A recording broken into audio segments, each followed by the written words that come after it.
What's up, everyone? Back for another beer mail, and today I will be unboxing a beer mail courtesy of a viewer of the channel, Caleb. So thank you very much, Caleb. Now, Caleb hit me up on Untappd about a month ago and was like, hey, I want to send you some beers for you to review on your YouTube channel. Are you interested? And I said, definitely, mostly because Caleb drinks some amazing beer, and I know that he resides in the great state of Maine, and I'm always jealous of the stuff he's drinking. So I know he gets his hands on some great stuff, and just to be able to try anything from Maine in general, I'm into, but knowing the stuff he drinks, I was like, yes. But here's the thing. I didn't want him to send it right away because I have a lot of beer that I need to get through, and as I mentioned in a previous video, actually a couple previous videos, I went on a unexpected 1 month hiatus once again, and I still have a lot of beer backlog. So if somebody sends me beer, more often than not, I want to get to it as soon as I possibly can, and I knew that I was a little bit, again, backlogged, so I was just like, if you wait a couple weeks, it'd probably be better because I can get to the stuff a little bit quicker. And he was like, no problem. So last week, he sent me a message that said, hey, I sent out the beer mail, should be there by the end of the week, and sure enough, it showed up on the weekend. And when I unboxed it, and the reason I unboxed it, I wanted to put these all in the fridge because I knew I wasn't going to be able to shoot this video for a couple days. I was surprised that, A, it was packaged great, but he stuffed 12 beers into a box that I was like, there's no more than like probably half a dozen here. Great job. And I did not expect this many beers, so thank you very much, Caleb. So as you can see, he sent me 3 Whodunit / mystery beers. They're basically wrapped up in, it looks like napkins, maybe paper towels. They're a little beat up. I can't see what they are and whatnot, but hopefully they survive until I review them. If for some reason the napkin disintegrates or whatever the case may be and it falls apart, I will just review the beers as is, but hopefully that doesn't happen. So we got 3 of those, and then we have 9 other beers from some great Maine breweries. So let's start talking about them real quick. So one of the breweries that Caleb drinks a lot of that I enjoy seeing his check-ins because they usually seem delicious is Definitive Brewing Company. And he sent me 2. The first one is their Lens, which is a triple dry hopped triple IPA. It comes in at 10.3% alcohol by volume, and yeah, sounds damn tasty to me. I love triple IPAs now. When they hit, they're amazing. When they miss, not so much, but more often than not, I've really enjoyed triple IPAs over the last year and a half, so really looking forward to that one. Next, this one sounds right in my wheelhouse. It is their Late Night Triple Berry Pie. So this is an Imperial Sour Ale that is brewed with blackberry, blueberry, raspberry, cinnamon, and vanilla. Sounds fantastic. I think Late Night is like a series of Imperial Sour beers, and this just so happens to be like a dessert Imperial Sour beer. So both of those sound just, again, fantastic. Over here, we'll start going through. I want to save these 2 to the last because these seem to be the big boys, the big hitters, and ones that kind of blew my mind that he sent them to me. But this one over here is from Foundation Brewing Company. It's actually a collab with a Good Fire Brewing Company, and it's their Lotus Eater, which is a double IPA.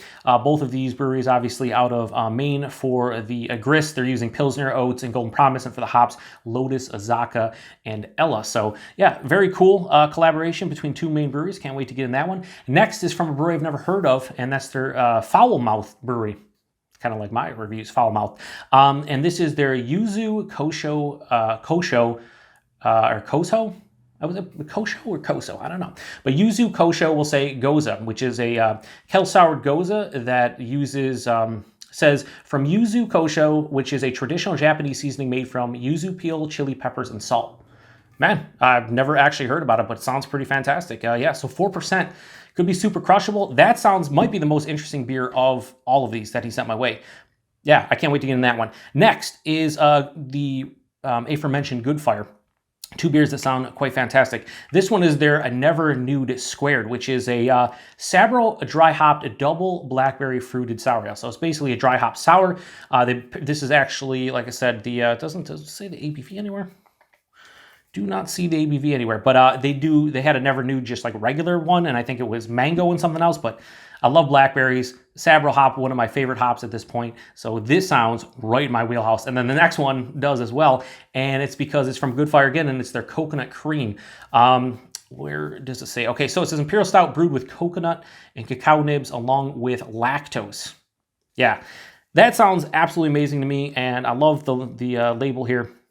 Yeah, that's, again, both of these sound like beers made especially just for me because Sabro provides usually coconut, fantastic hop. I love blackberries, and then this one's coconut, imperial stout with coconut and cacao nibs and lactose and just, man, all right, I'm getting ahead of myself, but I just want to drink these right now. Anyway, the next two come from Mast Landing, which I've reviewed their Gunner's Daughter on the channel, and they do get some distro now here in the Western New York area, although I haven't seen either of these beers. And this one is part of their All the Way Up series, which are a sour ale series that's kind of, I think the fruits vary from variation to variation. And this one is the one that's brewed with blackberries, limes, and lactose. So blackberries and limes, again, love blackberries. And this sounds really good, so hope it's quite refreshing. I've had another blueberry and lime, or blackberry, or was it blueberry and lime or blackberry and lime? I think it was blueberry and lime. So blackberry and lime, I don't know if I've had a blackberry and lime beer. I was going to talk about,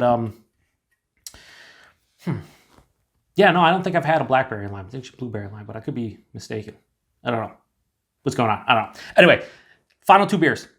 Mast Landing again, and this is just, yes.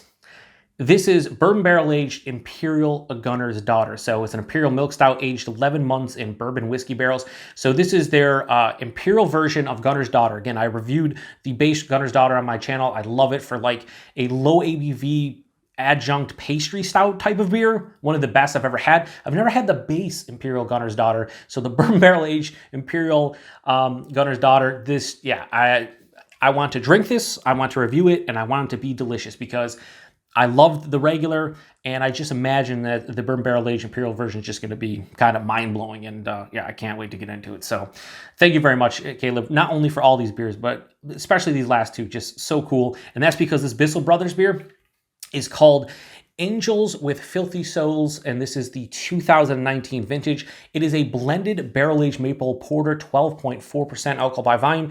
This is the, it's a brewed, blended, and canned by Bissell Brothers Brewing Company. So apparently this is a beer they released every year, and I've never had any kind of like imperial stout or anything from Bissell. It's usually hop forward, delicious, New England style, Maine style, whatever you want. I was gonna say Vermont, but Maine style, like, IPAs, double IPAs. So to have a big, imperial porter that is brewed with maple and barrel aged and blended and everything. This just sounds like it's going to be an extremely fun beer to review, regardless of whether or not I like it. It just sounds like it's very complex and something that definitely speaks to me. So yeah, some awesome beers from Caleb. Like I said, 3 Whodunit mystery beers, 9 regular beers, 2 of which are big, huge imperial stouts. The rest, basically, well, this is imperial milk stout, so 3 we'll say, and then the rest are like fruited sours and IPAs and whatnot, but a good mix of awesome beer from Maine, and I cannot wait to get into these. So once again, thank you, Caleb, for hooking me up with all this potential delicious goodness from your neck of the woods. Be on the lookout for reviews of these beers over the next 4 to 6 weeks. You'll see them start popping up. These will probably be saved for last just because, they're big beers and not gonna, sometimes I review 2 or 3 beers in a single day. Most these probably not. But yeah, anyway, thanks again to Caleb. Thanks to everybody stopping by for another beer mail here on the Beer Patrol. Till the next one, cheers.